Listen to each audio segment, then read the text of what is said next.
Ladies and gentlemen, welcome back to the Flight 96 podcast. I'm your host, Hunter Foreman, and today is it's momentous. I always say momentous, crazy, but it's still a good episode either way. I moved out into the middle of Dallas since October? Jordan is my roommate. Jordan is joining in as the one audience member in this podcast. Before I get to introducing my host, we lived out here since the end of October, and I've done a lot of new things and met a lot of new people. Now, the last part, I've met a lot of new people, and you're going to get to know one of these new people. Ladies and gentlemen, welcome to the program, Christiana Davis. Hi, hello. Thank you for having me today. Appreciate it. I just wanted you on this podcast just because our conversations were getting very, they always get somehow either philosophical or just us bouncing ideas I think this music is this way, or I think she acts that. It gets always psychological. Yes, psychological. So I was like, she has to come on the podcast. There's no way. So we're literally in the middle of my living room. Me and Jordan's living room, because but we're literally in the middle of my living room, on a somewhat, what is this? What kind of table is this? On a marble table, having this fantastic podcast. Welcome to the program. Thank you for coming on. Thanks for having me. I'm excited to be here. So I wanted to see, because I haven't really necessarily got your full story. I've hung out with you a lot, but I haven't gotten the full who is Kris story. So this is where I hand it off to you. Who are you? Okay, my name is Christiana David, but my stage name is Kris Luna, for film and modeling and stuff like that. But currently, I'm a full-time freelance model, photographer, graphic designer, web designer, and I'm running a creative agency and assisting several other businesses with their social media and stuff like that. So I'm just kind of running everything right now. How did you get into all of this is my question. Because it seems like such a hectic life. I have kind of always had a hectic life, so I'm very used to it. Used to not having a consistent schedule, and I really like it, honestly. But so I have done acting since I was in middle school. We're gonna get to that. I did an indie film. Oh my goodness! Okay. Never came out. I worked on it. Never came out. I'm maybe kind of glad about that. Where was it shot? It was in Dallas. Okay. But I got the job off Craigslist, and it didn't pay. So you got an acting job off of Craigslist. I already love this story already. I love it already. Let's keep going. Yeah, so I did that. I was the lead. It was a lot of emotional stuff. It was a very serious film, It was a horror film. So I was screaming. I was terrified. I was crying. It was a lot. So I have always been good at portraying emotions and stuff like that, taking direction. But I don't think I was that cute in high school. The day after I graduated, I dyed my hair platinum blonde by myself. Whoa. It was kind of bad, but I went with it. And then, the semester I started college, I started doing modeling just as a hobby, and also event photography as an assistant at the same time. Which is what you do now, correct? I do all kinds of photography and modeling now. Yeah. But I just started with basically anything that I could find. It was pretty low pay, nothing for modeling usually, or $15 an hour for photography. Wow. But I was starting in college, and I was I think I was probably working in a restaurant at that time, which I have always fucking hated and refused to ever do again. Shout out to the people who do it, because I literally cannot do it. I won't do it. It's hard. That's funny. So yeah, I started doing both of those things, and I've been with a couple agencies, family friends who did stuff like that, and so I did commercials here and there throughout even high school, I did a couple, like Dallas Boat Expo commercial. They still Okay, run so it. like just sorry to stop You're there, good. but I just have a couple questions. Yeah. So you were in an indie horror film that was shot here that was never released. Yeah. Now, was it like one of these, like, did it have like the expensive equipment? Like it was just like a no budget. like a no budget film. Yep. Wow, just like, hey, this just like dudes and like, chilling at their crib, and they're like just like, hey, let's write a movie. Basically, yeah. I attempted to write a script. Well, I kind of wrote a script, but it turned into an audiobook. But like, that's the most like creative, concentrated thing to do. Mm-hmm. Like, as to actually like you have to be focused. very focused. It's really hard. It's a lot. It is. It is. I'm trying to write a script right now. I'm like 11 pages deep, but we'll see how that goes. How does it do you just whenever, do you do it in like your free time, or do you actually like take time out of your day and be like, I'll write a couple lines here? I do anything like when I feel like it, so I have to be in the mood to do it. Like when I'm in the mood, I'm like, yeah, I kind of want to work on like my script right now, or I want to edit photos, or Do you ever just like get inspired and just be like, I need to do something like creative like right now? Yeah, I'm very much like I that. do that all the time, but I'm always at work. That's the sucky part. Like, I'll be like, it'll be anything, whether it's like I wrote a verse to like a beat or something, or have like an idea for like a type of like show to put on the channel or something like that. Like, I always have like just these bursts, but it's at the wrong time. They're always at the wrong time where I'm like supposed to be like at my job doing what I'm supposed to be doing. But like, Can you write it in your phone though? It does, but I always that always escapes me. Like, I have to, like, it's one of those things or do where a voice memo. Yeah, I need to start doing It's that. important. That's what everyone does, dude. I need to start doing a voice memo. Awesome. Like, it's one of those, like, I don't know. Like, it just always happens where I just need to just start storing ideas because they come at the wrong time. But back to you. No, I'm like intrigued. I'm like, No, because like I like talking to people who have stories and people who have like, I mean, like, I'm not, whether it's a sad story, a great story, some type of story, because like because I grew up wanting to be a journalist, and like me always like looking for like, what's your, like, I always look at what people's angle are.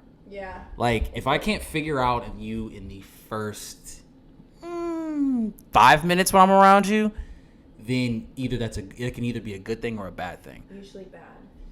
You would think, like, sometimes it's like, okay, like, if it's good, it's like, all right, they're leaving me more to figure out. It's like, mysterious. Yeah, it's like, I'm gonna just throw out these. It's like their person's like, I'm gonna just throw out this, but I'm not gonna let them have like this part. Yeah, okay. Like, I'm gonna tell them these bits of information, but I'm gonna keep this bit of information. Like, but you then don't want to reveal everything at once. Oh, of course, and that's why, like, I try to do that, but like, I'm gonna be honest, like, I wear my emotions on my sleeve, and it's like, Scorpio vibes. All right, let's just, Sorry. all right, hold on. Now that you brought that up, well, because what I was saying was like, it's literally like, it's either a great thing or it's a bad thing. Mm-hmm. I hate it. Well, it kind of helps weed people out, because I have always done the same thing. I'm like, I'm an open book. Ask me anything. I'll tell you everything about myself. But I've learned Scoot the mic a little closer. that I have to filter myself. Mm-hmm.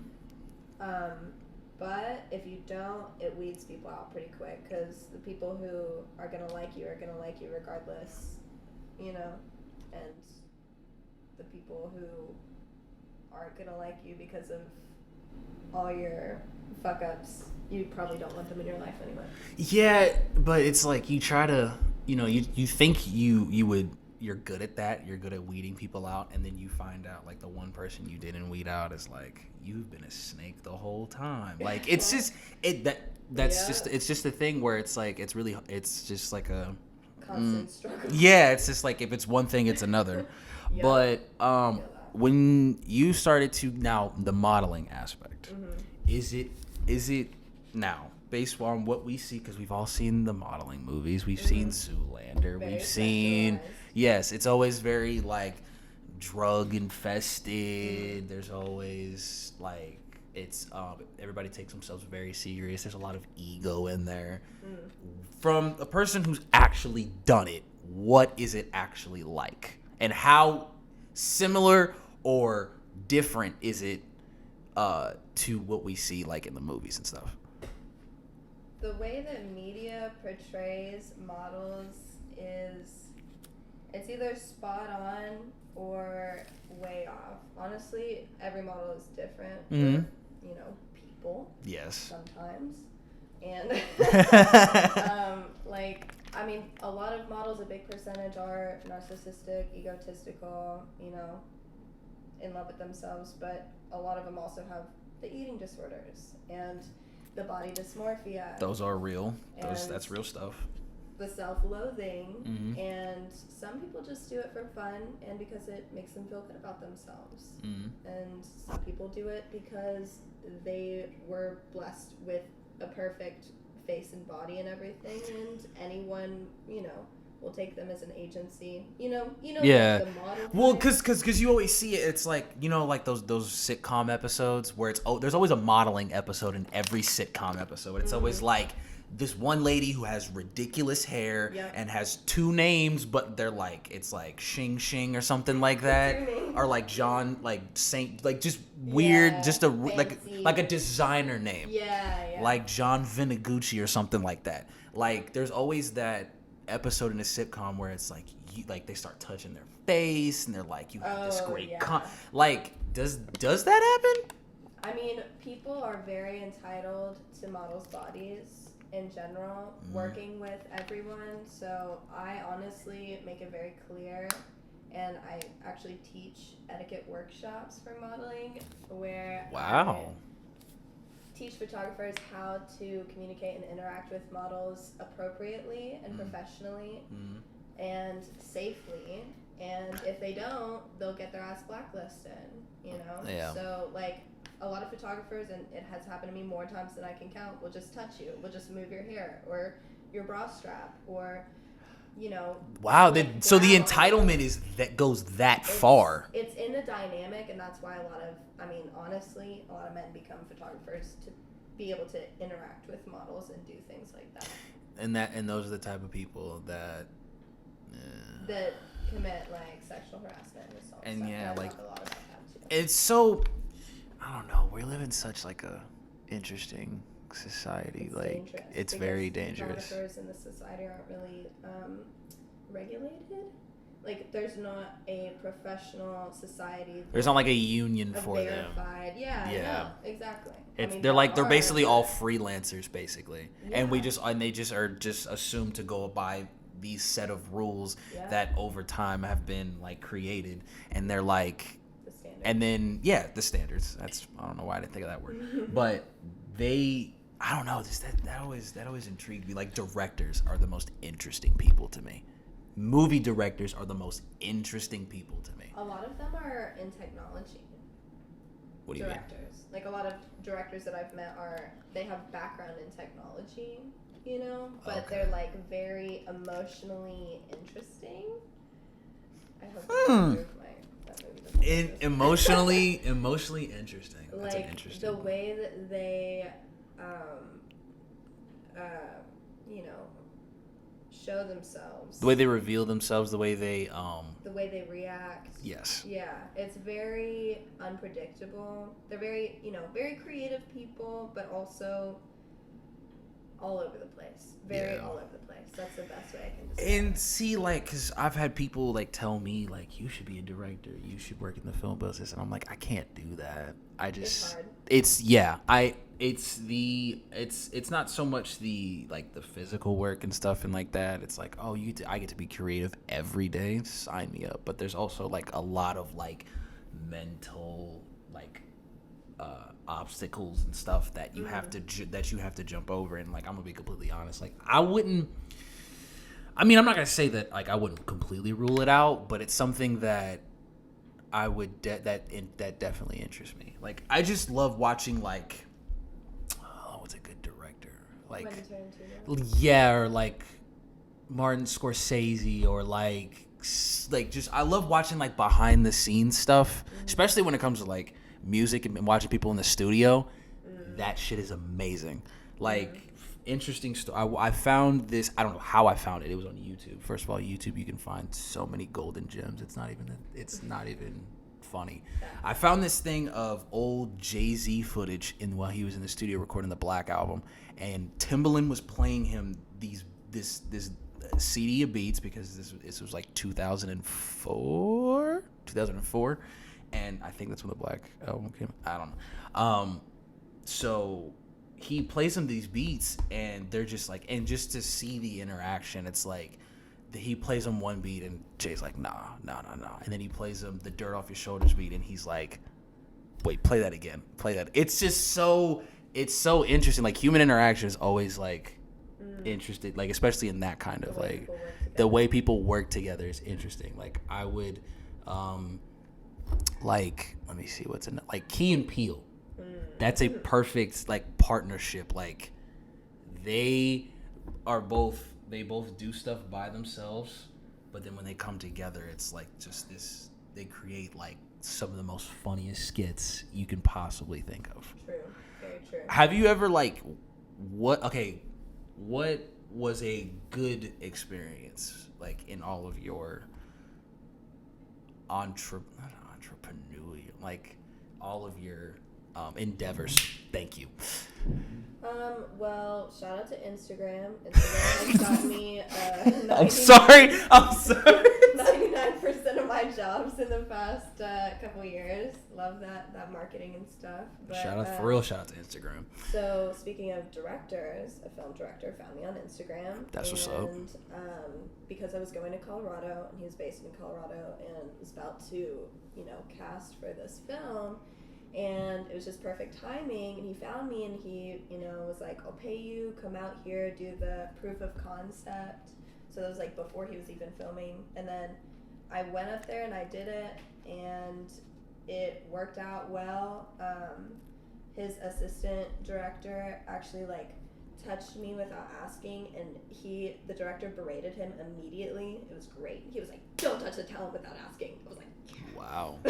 That's some Hollywood, California photo shoot type shit. He's literally from Hollywood. Like, was like worked at eFilm, which like they do all the big feature film color toning and stuff like that. Really? There's people for that. It's engineering. So when color grading. That's what it's called. So there's people that are like a specific like group of people, like maybe a team that specialize in like toning the color of movies. Yes. That's insane. Big companies, eFilm, Hollywood. They did like Once Upon a Time in Hollywood. They did.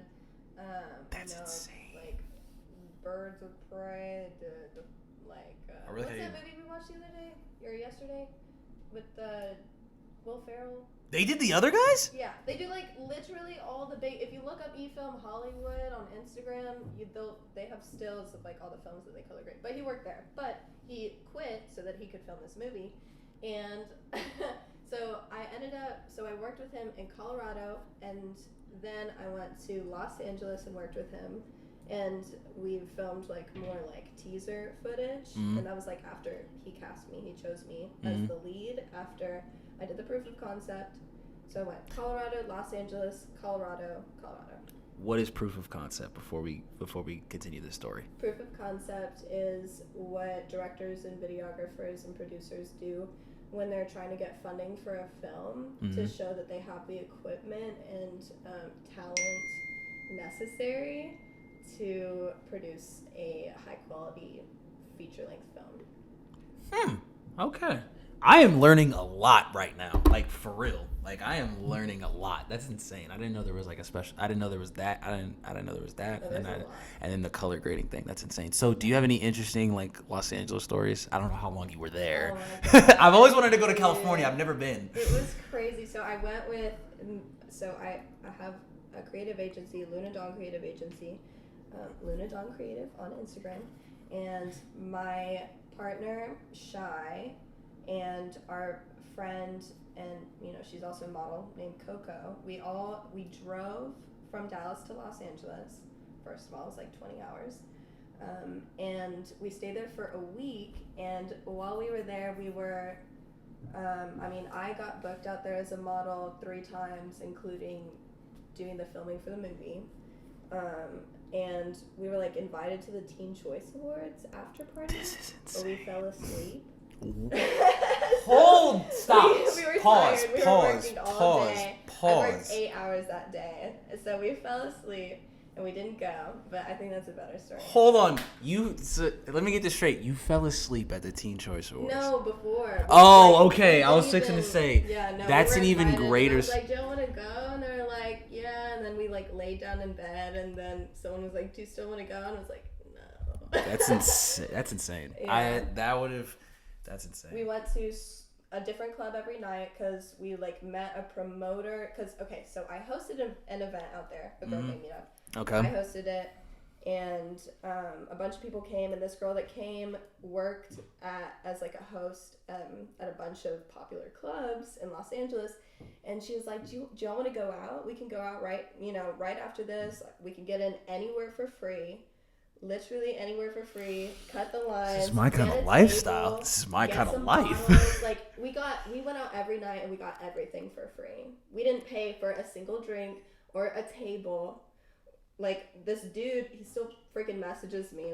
Who's a promoter is out there, and like he got us into all the craziest clubs. One night it was like 2 Chainz was in the club that we were at, and they were like 2 Chainz in the house. Fuck, I bro. think I have a video. It's great. This is insane. I know. It was crazy. That was the best week of my life, for sure. Jesus, the best week of my... I don't even really have a best week of my... I have a couple of fantastic weekends, but Jesus, a whole we also week? got into Disneyland for free. That's Because lit. this guy who booked my friend Shy, who was basically in love with her, didn't know she was not, going that way. And he took us all to Disneyland for free. That's insane. Well, it was free for us, but... It hasn't even been 30 minutes yet, and I've already learned so much. Yeah. Like, crazy. Because, like, that's good because, like, I've never been to the west coast of this country at all. Oh, it's so good. The farthest I've been is West Texas. Yeah, no. I know. But, like, I've been, but East Coast? Whole different story. Like, I've driven from Texas to Pennsylvania and back multiple times with my parents. That's crazy. Like, That's too much. first day we would drive to Kentucky, then stay, get a hotel in Kentucky, then Kentucky to Pennsylvania. And Jesus. I love those drives because there was, like, as soon as you got out of Texas, you just wanted to, like, sit out the window and just look. Yeah. And you're just like, all right, what else is going on? Like, first of all, I've never seen so many Raising Cane restaurants in Kentucky ever. Like, I saw probably like 12 when we passed through it. Like I didn't know it was like that. And then they're nice people in Kentucky. Like, for real, there's really cool people in Kentucky. Very nice. Like it wasn't necessarily a vacation place, but it's like it's a chill place. It's a very chill place. Very home-based, homely. Country? No, not country. No? Like suburban. Suburban. Like very family-oriented, very mom and pop kind of. Like people who stay there don't leave. No, not necessarily don't leave. Those kind of people, all of their family is within like a 30-mile radius. Basically, those kinds of people where they're very close. It's very family. Yes, and that's it. But every time that's how I feel every time I go to Pennsylvania, because like Pennsylvania and Texas are like hot and cold. Like it's so like, because literally with me being mixed, I literally get both spectrums. Like I get I see because my mom's black, my dad's white. Like I've gone to the hood before. Like I've stayed in the hood before. Like I've seen that, and then I've stayed on like a dairy farm like in the same year. So like to see like how people interact with each other on both opposite ends of the spectrum, like waking up at like 5 a.m. to like go, like my cousin's like waking me up at like 5 a.m. to like go feed like goats and stuff, and like go, and then them like, and then me like hearing like this loud winding noise, and it's them like shaving their sheep for show, like it's just like it's so interesting, like so like, and so I'm gonna be really excited whenever I get a chance to go to California, because like it'll be either what I've seen on TV and what I've seen in like on social media and stuff, or it'll be totally completely different, and I'll have like a culture shock or something like that. Honestly, every part of Los Angeles looks different. East LA looks like the apocalypse already happened. Damn, it's kind of scary. That's insane. It's well known. East Hopefully I don't offend anyone by saying that. but and then like Beverly Hills area is like crazy nice, you know, like the biggest, nicest, craziest houses you've ever seen, bigger than anything in Dallas, you know. Been over by Calabasas? I don't think so, no. Okay. No. That's where all the famous people live. Oh yeah, it was like Beverly Hills. We had a photo shoot there right before we left. But yeah, in front of all the big houses. So I want to dive into the photography portion of this. Name me the key points of having a good photo shoot. I think most important is having the right mindset. Okay. That's number one. Got to go into it with a good attitude. Mm-hmm. And, you know, it doesn't really matter what just happened right before that or what you know is going to happen later. All that matters is that you make art and you make the person that you're shooting with feel good about themselves. See, it's like having like I guess we could say it's like an artist about to perform on stage, basically. I mean, if you like, because this is the way that I look at it. Like you, like how you're describing it. It's like you don't care. It doesn't matter like what happened in the like before. It doesn't happen like 5 minutes before. Mm-hmm. Like you're about to engage with a crowd. Like you're about to perform. You do what you have to do. It's like a performance because it's like you have to put on, you know, your happy, creative face, mm-hmm. and you know, make sure that everyone feels comfortable and happy and everyone's having a good time, and that's the most important thing. Next important is a good team. Yes. And then a good equipment. Mm-hmm. Even though you can create good images and art with like beginner cameras and stuff like that, I do think quality wise, like having the better lenses and the higher megapixel cameras makes like years of experience worth of difference. Mm-hmm. If you know what I mean, like it just takes it to the next level. But you can get high quality lenses and stuff like that off Amazon. Yang Nuo is a good brand. It's like $50 to $80 for prime lenses, $35 and $50, my go-tos. But yeah, and then a good setting. Yes. Concept is also somewhere in there, but I do pretty well on the fly. So like with no concept, as long as I have good people to work with and a good place to go. Most importantly, good people to work with, because you could, you know, go to Home Depot or whatever with a good person that's good to work with. Doesn't matter what they look like, mm-hmm. and create art. Mm-hmm. So that's my order. That's because when I think of like, because of course like I always hear like the when I see like photo shoots and the way that they like portray them in like movies is so funny to me, because the photographer would be the most outlandish person like ever. Oh yeah, like hopping. Yeah, around. like hopping around, screaming, asking the person. Demanding. Yes, or demanding. Yes, yeah. Demanding the client like do more. Like that's put your titties out. Yeah, like no, not even that, no. But just like giving them like give me like crouch down, do this, give me lion eyes, like do like get real like really fast paced. Yes, and it part of me is like that's the main reason why I've like never like done like a formal, because it's like I just never knew anybody up until now, but I never knew anybody, but like that always like creeped me out because I was like, that's one thing I just don't want. You're I'm not. I don't. media too much. Yes, like I want to be like you said, like I just like you want the person to feel comfortable. You want to be comfortable with them. You want to be comfortable with them. You don't want them. There has to be a level of trust.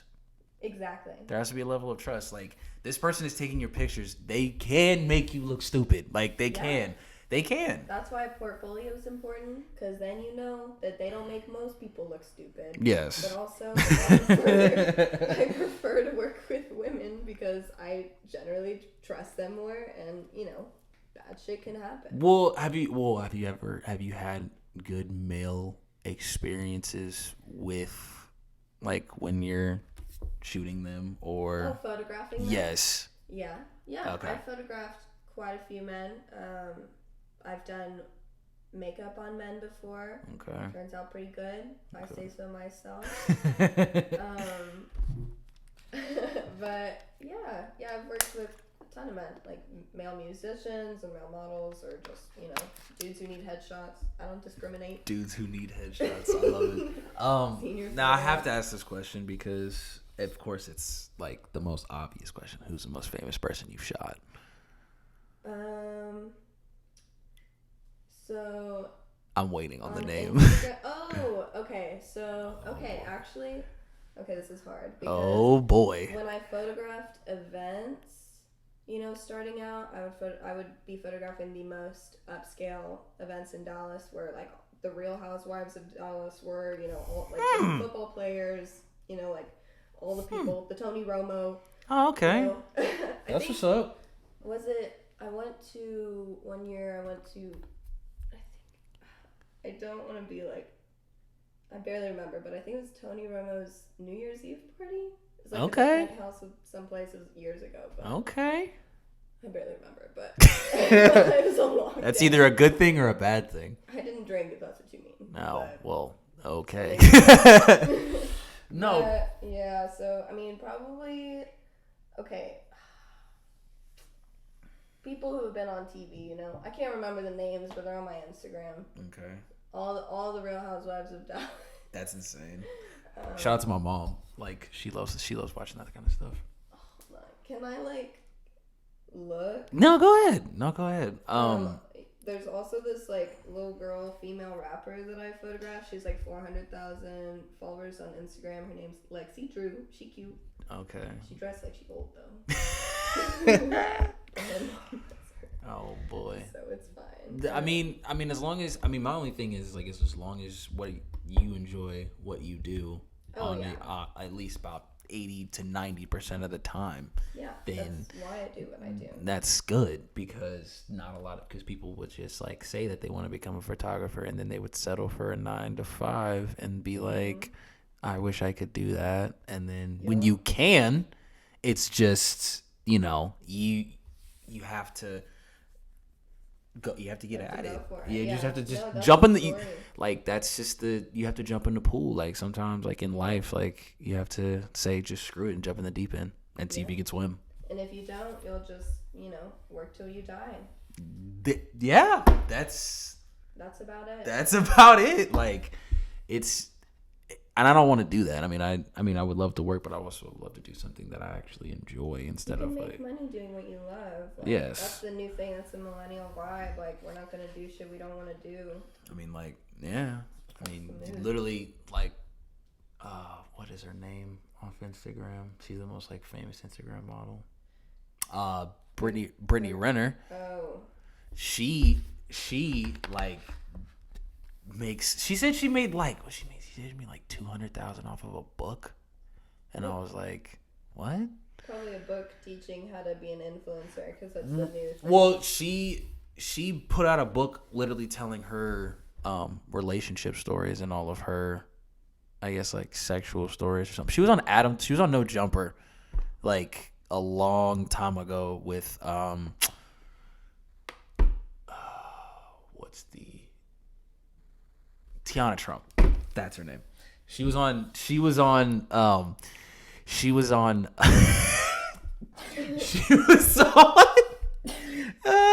funny. She was I photographed that girl. Sorry. Okay. At an event. She's gorgeous. Wow. Yeah. Okay. Francia. Like, and I'm guessing she looks exactly like that in person. Secret Life of the American Teenager. That's insane. Yeah, that's what she looked like. That's the photograph. Wow. Wait, you took that photo? Yeah. That's insane. Well, it's a series. There's also Johnny Manuel, who was on like American Idol or something like that. Oh wow. I don't know, bunch of random people, but that's what's up. Yeah. That's what's up. Like, but no, she said that she made like an insane amount of. I forgot how much money. It was like at least over 100,000 probably. Yeah. She said like she made like over like 100,000 on a book, and I think it's like. Judge this cover, and it's literally a picture of her like naked with an apple and like her gigantic butt, like, and I'm just like, okay. And then like I was seriously intrigued on like what she was saying, because I was like, how, like, I don't like, and this is no diss to anybody that makes their money like from this, but I don't take like Instagram models or something like that seriously. Mm-hmm. I don't take it seriously. Yeah, like marketing is everything. Well, of course, and but that's the only part that I take serious. It's like, oh, they just know how to market themselves, which is with the book you're talking about. She had to have marketed that like crazy. Yeah, and like she's like just her and literally the book was about like her like past relationships and like her basically her love life in a book. And like the reason I say that is because it's literally popped up on my like it was on my Instagram like as an ad. Yes, and I was just like, yeah, and I was just like, wow, like you really can really make money off of Twitter. You can really make money off of Instagram. Like you can make money off of YouTube. Like people do it all the time. TikTok. I was like, we were in this. I guess we're in this like generation where it's like. Kids can like you're a 6-year-old like you're like if you have like a little cousin they can be doing makeup tutorials. Yes. Yes. Toy reviews. Yes, like that shit is insane. Yeah. If I had a kid, I'd put their ass to work just like immediately. The second they're born. That's insane because like I'm always so interested in like how like. Can they turn that off? Or are they always like thinking of like the next like their next like marketing plan? Because I always think like that's why like my interaction with like how I'm able to interact with like celebrities or just people with notoriety. Period. Like it's so easy because it's like it truly is like there's just normal people at the end of the day. Everybody is just this. Everybody is And they love to be treated like that. Yeah, and they love to be treated like that. But like, there's also, I've met people who I thought was gonna be completely Hollywood, and it turned out to be completely opposite, and then vice versa. Mm-hmm. So like, my thing is, and like this is like talking about like interaction with people, like, my if you ever want to find a way to interact with like. If you like find your favorite rapper like on the street or like find like I don't know like your favorite like a celebrity. Yes, some type of celebrity. Always have something if you have something to say to them, have it in your mind, and then as soon as you say it, find an exit. It's like, hey bro, love that song you did with this dap up, leave. If they want to continue the conversation, they can continue the conversation. Give them the power. Like give them if they want to continue the conversation. They could be like, oh, he's cool. Like what's up? Like Yeah. Like and then build off of that. Because I have seen people who have interacted with celebrities, and it's the most embarrassing thing I've ever seen. It's so bad. Like it's a normal person at the end of the day. Like you have to. They're not just some like. I mean, yeah, you see them on posters, you see them in movies, you see them on billboards, you see them everywhere. Mm-hmm. But that's just their job. That's just who they are. 9 times out of 10, they really didn't ask to be famous. It just happened. Or they're just good at what they do, and they just get a lot of. They were born into it, or they have a good team, or whatever. But at the end of the day, they are just people, and it's just their jobs. And we idolize them as a society, and we shouldn't. So you think the idea of a celebrity should be completely eliminated? No, But I don't think we should idolize them because it makes a culture where they are seen as superior to everyone else. They are deserving of making millions and billions above everyone else, and they are, totally, like, it's fair for them to charge, like, hundreds of dollars or thousands for tickets or whatever. Like, the people give the celebrities their fame and notoriety and money. Yeah. And celebrities, a lot of them, you can't help it when you're in that position. Mm-hmm. You just got to do what you got to do. Mm-hmm. But, they're treated like gods. Because I saw this bumper sticker on the way home today that raised like my eyebrow just a little bit, and it said billionaires should not exist. That's like a Bernie thing, but like, I don't know. It's like redistributing the wealth, because if billionaires didn't exist, then homeless people probably wouldn't exist either. Like, now, how would you think that? Because their plan, that's in their opinion. I'm not saying I know how that would work or that would, but their idea is that the billionaires' wealth gets redistributed, and then the people who are homeless, like, or in poverty, like, are given more to be able to get out of it, supposedly, or that, there gets funding for housing in low income, communities and stuff like that. That's the idea. I don't know how that would work, but I just saw that and I was just like, that's so weird. Like, what if you could only, like, what if there was a cap on literally how much money you can make? Then I think there would be less of an income gap between the people who own companies and own shit and the people who work for them and create their businesses and run their shit. Yeah. I mean, I guess, like my good friend Jordan just said, you don't understand what you have until you've earned it. Well, yeah, what do you mean? Like, people think of, and people who actually know me personally and have like met my family and stuff, like, there's either sometimes where they won't say anything about it, or I'll get oh, you're spoiled. Oh, you're this. Oh, you're spoiled. You were given. I was like, I wasn't really given anything. If anything, like, I just listened to the right people and did the right things, and I'm fortunate enough to live the life that I live. So, like, my thing is like, there's people that are spoiled. I've seen spoiled. Like, you see, like, you can see, it's funny because I see, like, if you see a spoiled kid's, like, face, there's less emotion in it. Mm-hmm. There's less emotion in it. There's barely anybody there. Yeah. Because it's like, you're not, like, because there's something about earning something that just... They've never had to try. Yes, and it's like, even if they attempted to try, they get stopped because it's like, because of who their father is, or who their mother is, or grandfather, or brother, or whatever relative, or who they're friends with. You know what I'm saying? It doesn't matter what they do; they'll, get what they want. Exactly. And like, when I earned my first paycheck, I'd never felt so happy, because I was like, this is my money. This is my money.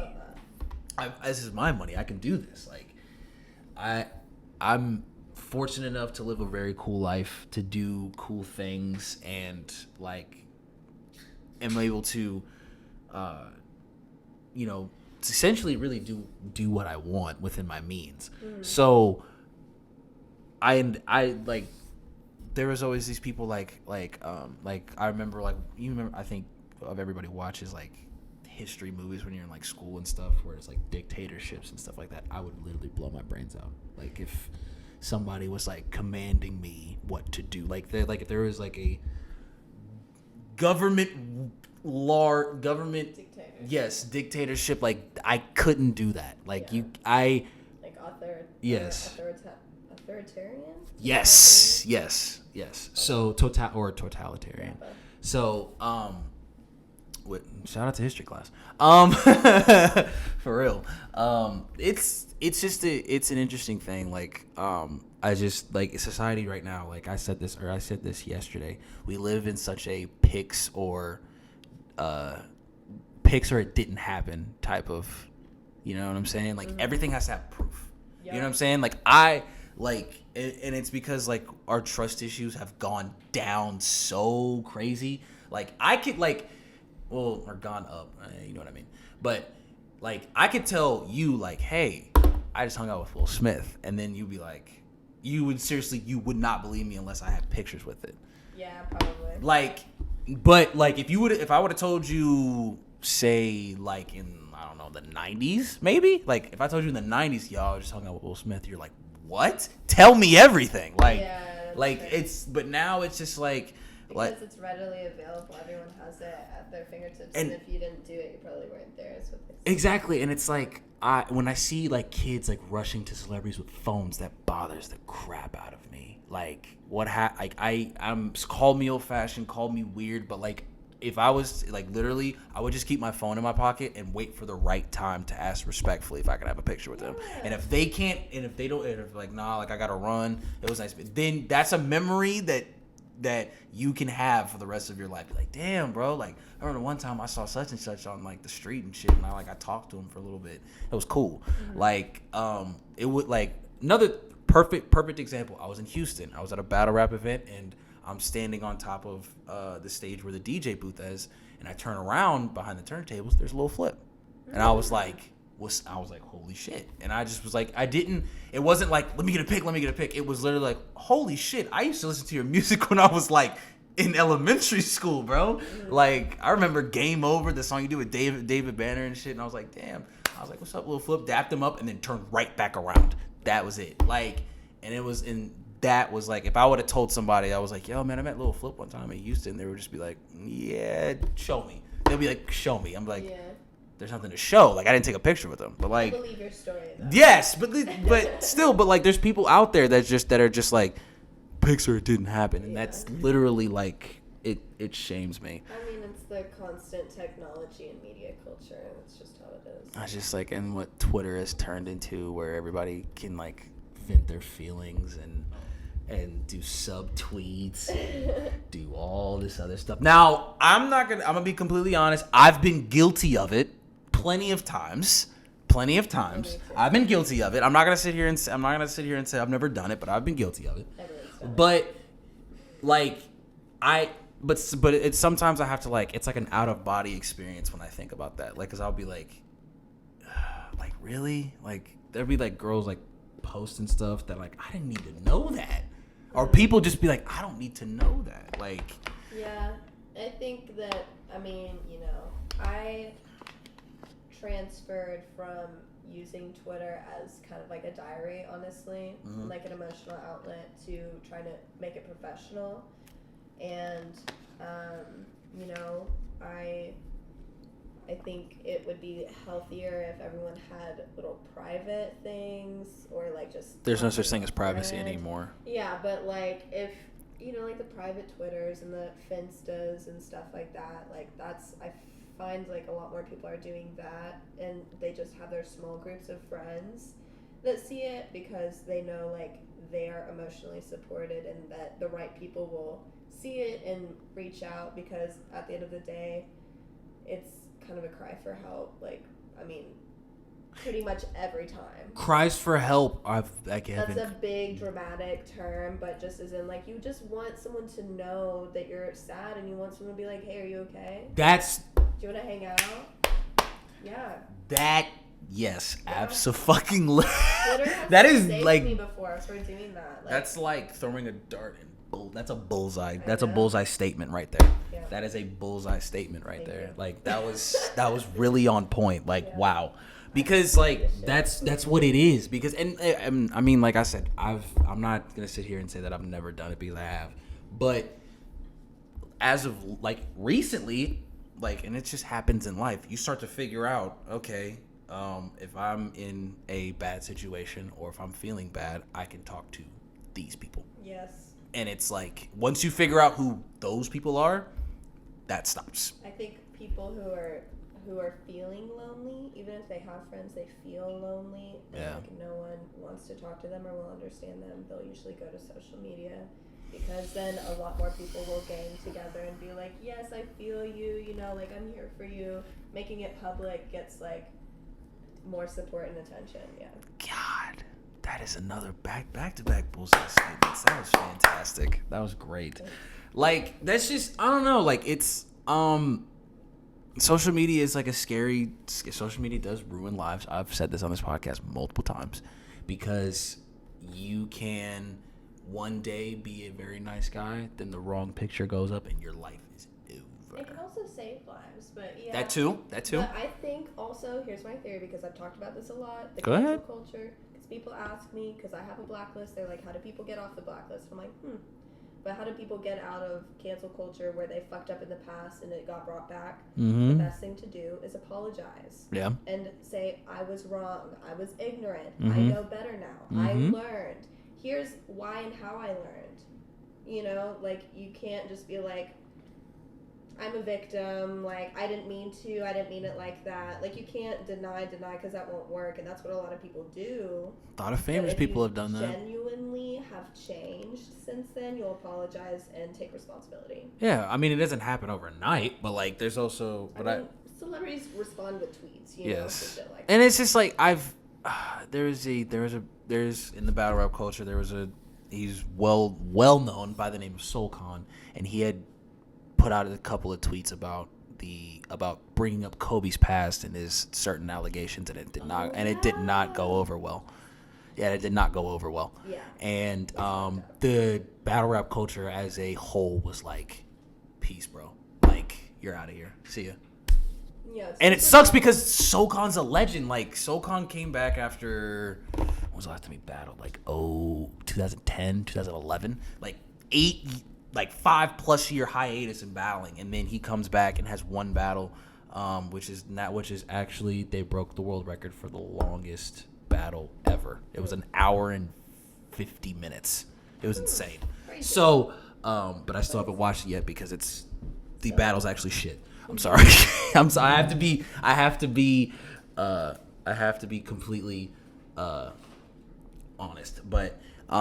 What I'm saying is like, it's so easy for, like, if you say one wrong thing about anything, like, there's people that are still, like, can't recover from certain Nipsey comments, or, you know, of course, Kobe comments, or, you know, whether they, you know, there's that one lady who went to, was it the Grammy? She went to some, like, award show dressed in, like, a full-blown, like, Trump dress. She goes every year. Yeah, and she still gets...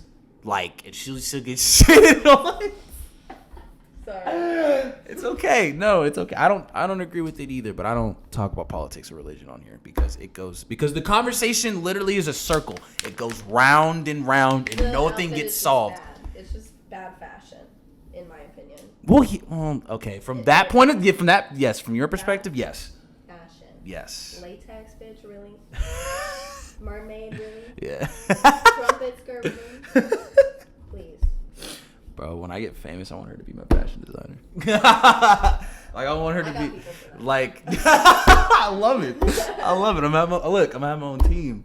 I'm gonna have my own team. I already told people, like, hey, I get famous, like, you're gonna be my security guard. Like, I have, like it's. I love that. That's so. Yeah, I got my, yeah.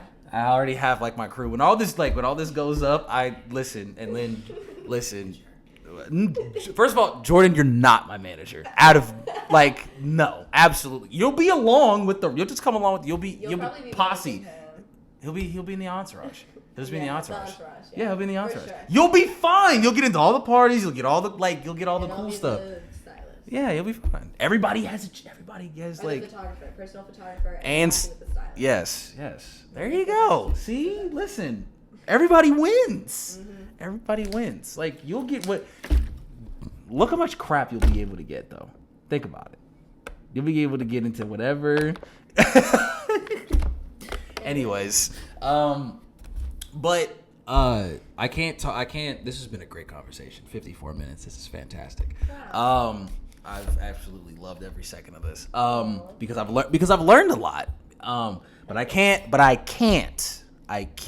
let you leave this podcast without talking about one of a passion of mine, and you learn that very quickly within it, using that is hip hop. So I have to ask, like, you can do top 5, you can do top 3, you can do stuff that you're listening to right now. What are some artists that find themselves in a daily rotation when you are Hip hop artists? Yeah. And rap? Yes. So I got a shout out to the ladies. Okay. Megan Thee Stallion. I like it. Hey Money Oh, from Dallas. okay. From Dallas.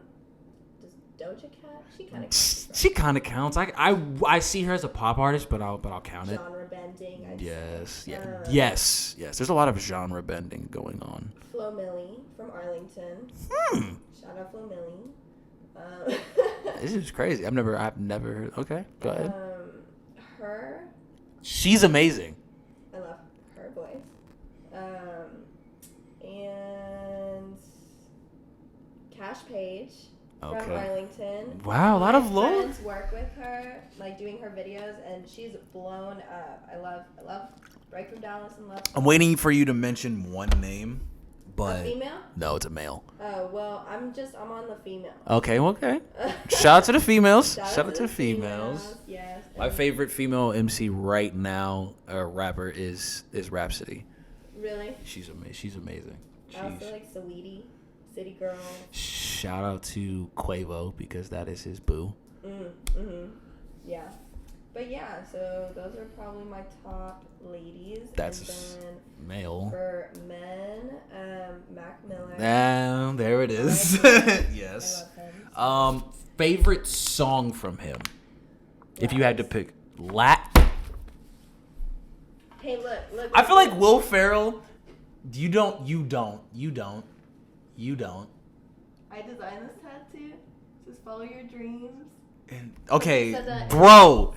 All right, I know that people can't actually like see this, but there's a tattoo of it looks like if you're reading this, it's too late lettering. Like it literally says "Follow your dreams," and then on the left side of it, there's a ladder.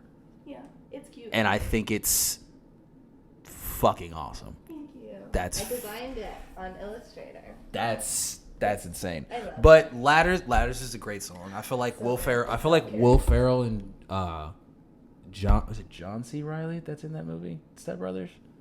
I feel like Will Ferrell and John C. Reilly's when they're just like, did we just become best friends? Do you want to go do karate in the garage? Like, because that's like one of my favorite. If I had to pick like a favorite though, but like this might go back a little bit, like the Spins. Yes, that's where Follow Your Dreams is from. Oh yeah. Literally. Follow your dreams. Literally. Yeah. I could cry on SoundCloud, bro. Yes, like the Spins is my favorite song because like I don't know, like just that song brings up good memories. It really does. How did you feel about Circles? Well, without getting emotional. I don't cry right now, but I did cry the first time I heard Good News. Y'all. Y'all were there. Yeah, I was there. I played you the song. Wow, that's crazy. Video, I cried, yeah. And then I heard the whole album like as soon as it came out, and I cried through the whole thing, the whole first listen. And it's so well put together. Yeah, it's so well put together. I love that he sings in it. It's very emotional, and I feel it a lot. Good News is, I think, still my favorite. Off of that album, it's Blue Worlds. Blue Worlds. The beat is insane. I love it so much. Now, and everybody. Do you have a favorite like? Do you have like a story that goes along with a Mac song that you probably have? I have like one. Well, I saw him live twice, and thank God. Jealous, so jealous. And one of them, the second time was at Rolling Loud, and I got lost. I got separated from the rest of the group that I was with, and there's like 50,000 people. That's so scary. During Mac's set. Oh God. So I was crying, but I was like alone because I was like freaking out. I couldn't find. Yeah, you can find your friends. But then I turned to Mac, and he was just doing it. I was like, I'm okay. He's like, I'm okay. I'm like, I can enjoy this. That's happened to me a couple of times. Like I got separated from some friends at Jambalaya, and J. Cole came on, and I was just like, cool. I'm alright. Like, where y'all at? Like, I'm literally gonna stay in this position right here where I'm at. Yeah. So, but that's what's up. I was actually it was a couple months before he died. We was about to go on the swimming tour. I was gonna go on that when he had Jid and like all these people on there. I was gonna go actually like. Because I had like a group of friends. Shout out to Zach. Shout out to Carlos. Shout out to Andrew.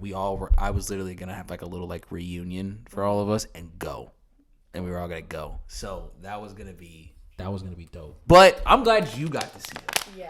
Because it seems like as much as his music meant to me, it means a hell of a lot more than you. Oh, sorry. In the microphone, water bottle crunch. Yeah, for real. I'm so sorry. I'm sorry, people. No, I'm glad that you acknowledged that because I feel very weirdly connected with his music. Like, everything that he says pretty much is, like, everything that I've felt.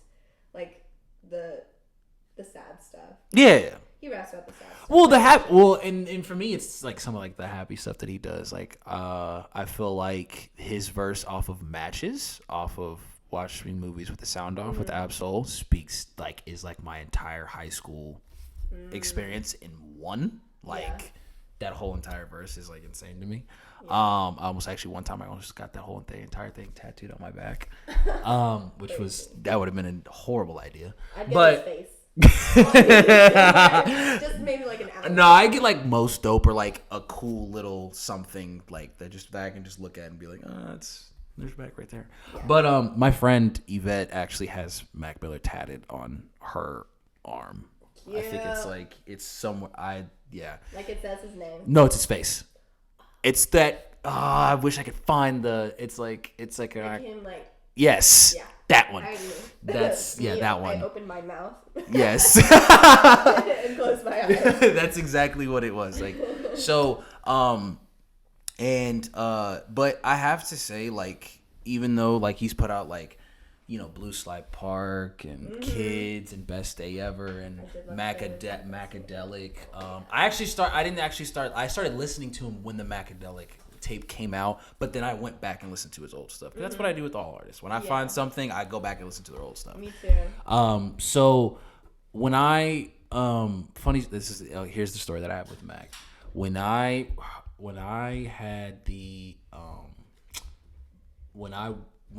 Watching Movies with the Sound Off came on for like when it came out, I was going through a very tough time, and I heard the song called The Star Room, where he like starts talking and very high pitched, and then all of a sudden he just comes in normal voice, and then I'm just like, it's hypnotizing. Yeah. That song is very hypnotizing. Yeah. And then I took that album with me when I went on another trip to Pennsylvania where we drove, and I listened to that album all the way there and then all the way back.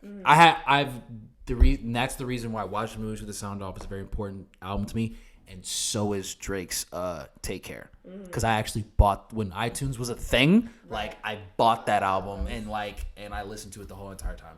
So and when I heard, I knew that album was something really special when I heard the single SDS.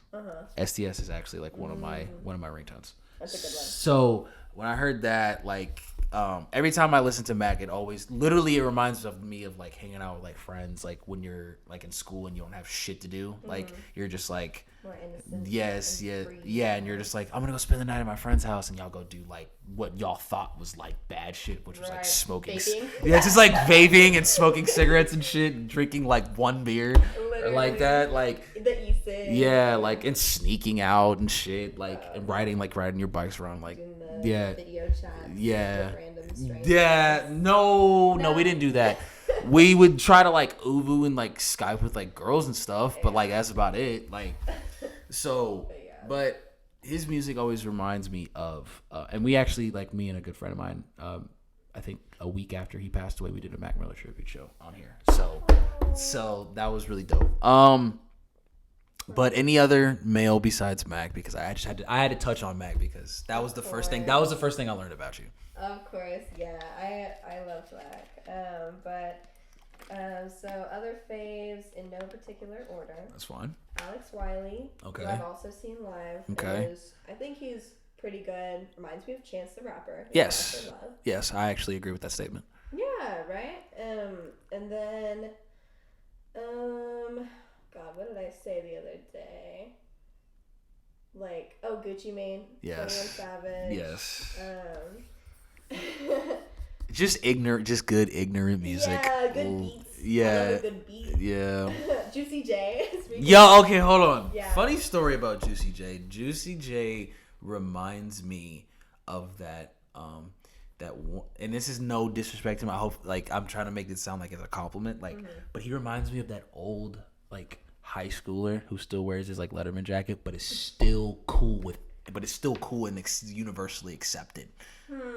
Like, cause he's been making money since the 90s. He's been 3 6 Mafia was a big deal. Like, they would be selling out like stadiums and everything. Like, Juicy J's been in the game for a really, really long time. Sure. And the fact that he was able to like reinvent himself and become like, you know, partner up with Wiz Khalifa and like start like this weed rap genre that has that has Wiz, that has Devin the Dude's been doing that, but Devin the Dude. Snoop started that. Snoop started that shit. Snoop started that shit. The Dog Pound. Snoop and the Dog Pound. Another one, which I was really surprised that you actually. Well, I'm not saying I actually knew who this was. I just don't know a lot of people who listen to him, and it's Currency. Yeah. Currency's like top, like my top 3 like favorite of all time, and like and people just like, I don't get it. What's so popular? Like, dude, Currency raps about weed and driving cars. Yeah. That's all he does. And making money. That's it. And it's amazing. And he puts it, and he makes like, he puts out, there was like a year where he put out a tape every month, and it was amazing. I love that time. So, but if you had to pick a song that you would want the listeners to listen to that either shows something about you or you just think it's a really good song, what would it be? Like, does it have to be a specific genre? No. Whatever song. If you were to be like, I want these people, I want to share this song with everybody. I think, every Mac Miller song. But I think, I don't know, one of my favorites, and like, fun fact, a song I did a cover of, it's on SoundCloud, don't look at it, but what? It's Piano by Mac Miller. First of all, I'm gonna have to listen to it now that you told me. You can't just like wait, my cover? Yes. I made a mixtape like 3 years ago. It's still there. So like, okay. Well, like I'll play after. Yes, after. Yeah, I don't want to do that. Yeah, like no. We're not gonna. No, we'll just. No. But it's yeah. I really don't. I love it. But well, you have one and I have one, and wait, hold on. I forgot what even song you just even said. Dunno. Yes, Dunno. Off of Swimming. Yeah. Which was Grammy nominated. Which I hated how people were like, they only did it because he didn't, because that was actually a really good album, and if he was alive, it still would have been. I was mad they didn't mention Circles. A lot of people. Well, Circles is just now came out, so probably on the 2021 Grammys, that's when it could possibly be nominated for. Not nominated, but like mentioned. Well, it's only been out for what? Came out it was last month. Yeah. Yeah, it only came out last month. So 16. yeah, so like give it some time. It'll get there. Okay. Yeah, so but the song that I want everybody to go listen to is this just came out yesterday. Yes, yesterday.